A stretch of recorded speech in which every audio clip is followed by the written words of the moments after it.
Buenas tardes, hermano, en este día. Les saluda Maynor Rodríguez. Quiero compartir con ustedes una pequeña meditación eh, sobre qué es lo que Dios quiere para nosotros o que ya tiene Dios planificado para nosotros los creyentes y para todas aquellas personas que reciban a Cristo como Señor y Salvador. Vamos a estar leyendo, voy a leerles para ustedes Efesios capítulo 1, versículos 3 al 13, en la Biblia textual, cuarta edición. Voy a leer primero los versículos y después los voy a ir comentando uno por uno. Dice así, a partir del 3: Bendito el Dios y Padre de nuestro Señor Jesucristo, quien nos bendijo en los celestiales con toda bendición espiritual en Cristo, según nos escogió en Él antes de la fundación del mundo, para ser santos y sin mancha, delante de Él en amor, cuando nos predestinó para adopción para sí mismo por medio de Jesucristo, según la complacencia de su voluntad, para alabanza de la gloria de su gracia, que nos concedió gratuitamente en el amado. En Él tenemos la redención por su sangre, la liberación de los delitos, conforme a la riqueza de su gracia,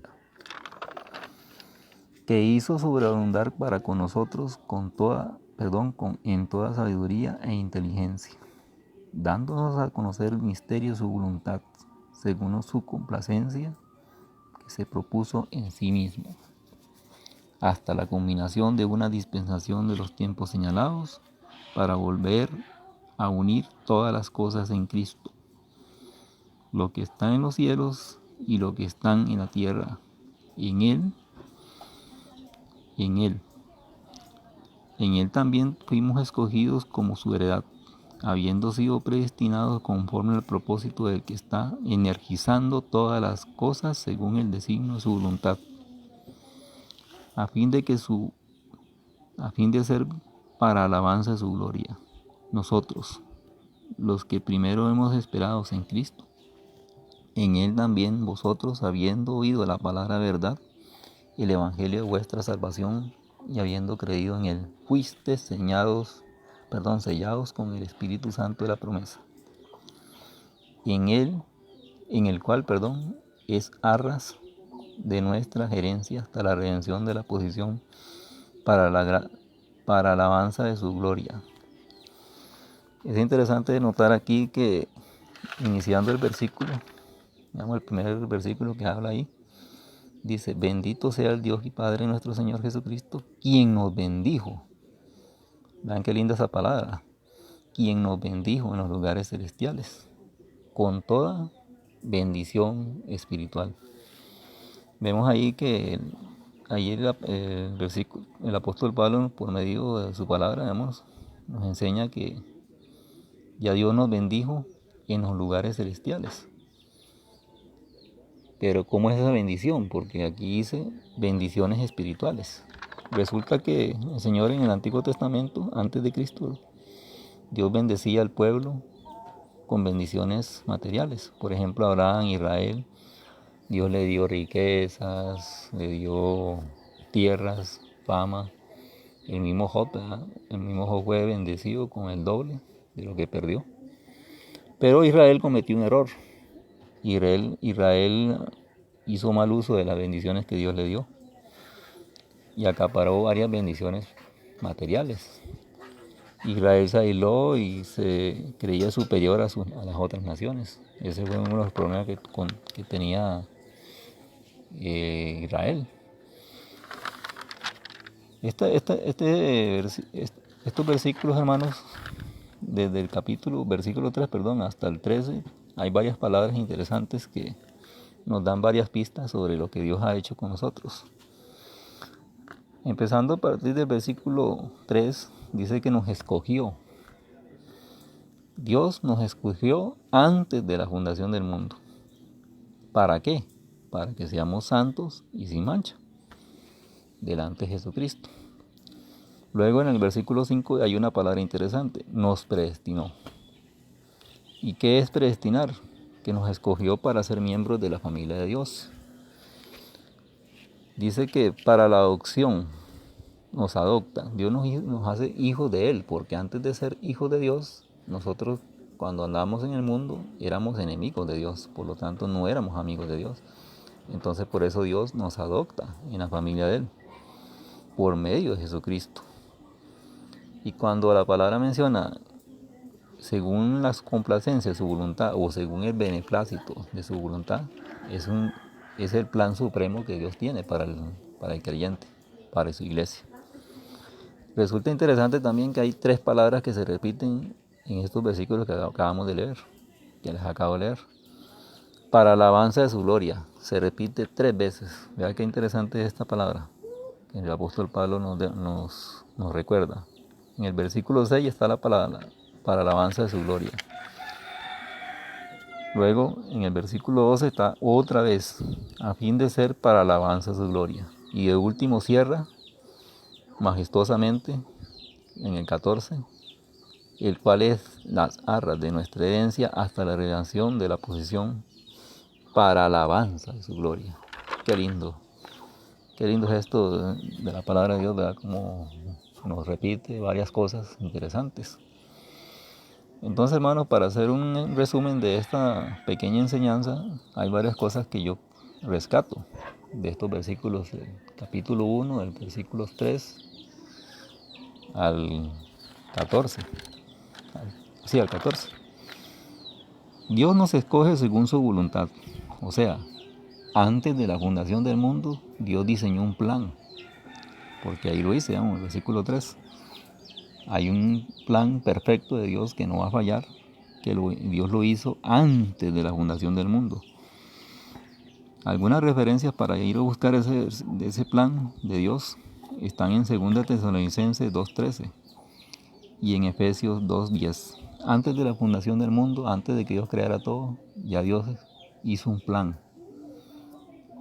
para su iglesia, para los escogidos, de qué es lo que Él va a hacer con ellos.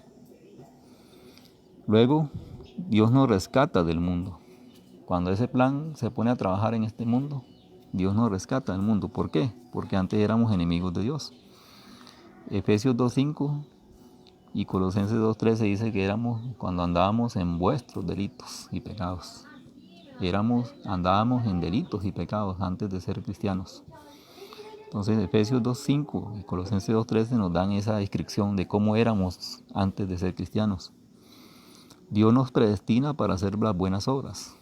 Colosenses 1:13 hasta el 14 y Efesios 2:10 son otras referencias importantes para tomar en cuenta. Dios nos da a conocer su misterio. Hay un misterio que nos estaba oculto, pero ese misterio fue revelado. Pueden buscar ustedes también ahí en sus Biblias, en Efesios 3, capítulo 1 al 6, para una referencia. Dios nos da una herencia en los cielos. Somos su pueblo escogido. Tito 2:14. Dios nos adopta como sus hijos. Antes éramos enemigos de Dios, como le vuelvo a repetir. Gálatas 4, versículos 5 y 7. Dios nos sella con el Espíritu Santo como su posesión y como garantía nos da el Espíritu Santo. Eso se llama la arras, significa una garantía. Dios, para amarrar el trato con el ser humano, digámoslo así, el Señor nos da el Espíritu Santo. Ese Espíritu Santo es la garantía de que nosotros somos pueblo de Él, de que nosotros somos escogidos por Dios. Y ese Espíritu Santo es permanente, no es temporal, es para siempre. Hechos 1, capítulo 1, versículos 4 y 5. 2 Corintios 1:22. Ese Espíritu Santo es la garantía. Por eso se le llama las arras, o sea, la garantía. La palabra arras también significa anticipo. Dios paga en la cruz del Calvario un precio por nosotros. Y cuando ya nos rescata, entonces ahora nos da el Espíritu Santo, que viene a morar en el creyente. Y producto de todo lo que Dios nos ha dado, ahora que somos su pueblo, entonces recibimos todas las bendiciones espirituales. que no son materiales, sino son espirituales. Dios empieza una obra, Dios la continúa en el creyente poderosamente sin que nadie le pueda estorbar o entorpecer o destruirla. Y Dios la va a llevar a su fin. Todo Dios lo hace para la alabanza de su gloria, como le repite Pablo 3 veces. ¿Cuáles son esas bendiciones espirituales entonces? Ya haciendo un resumen. Salvos por su gracia. Somos salvos por su gracia. Herencia celestial. Estamos sentados en lugares celestiales. Somos nación santa. Pueblo adquirido por Dios. Real sacerdocio. Somos sacerdotes y reyes. Somos santos. Somos justificados. Pasamos a ser aceptados en el amado. Tenemos una ciudadanía celestial. Nos esperan coronas espirituales, galardones en el cielo. Y Dios nos dio dones y talentos para ponerlos a funcionar a su servicio. Y para su servicio en todo lo que Dios nos quiere usar. Entonces, el hombre nunca se va a llevar la gloria. Al ser elegido nosotros por Dios, el creyente tiene que alabar a Dios por su gracia infinita. Porque el apóstol Pablo lo vuelve a repetir 3 veces. ¿Para qué nos rescató Dios? ¿Para qué nos salvó? Para alabanza de su gloria. Él lo sella con esas tres veces la misma frase. Somos rescatados por Dios para alabanza de su gloria. Porque Él se lleva toda la gloria. Nunca el ser humano se va a llevar la gloria. En esto de la salvación, el ser humano no se lleva nunca la gloria. Bueno, hermanos, espero que haya quedado un poquito comprendido el tema que les traía esta tarde. Espero que sea bendición para sus vidas.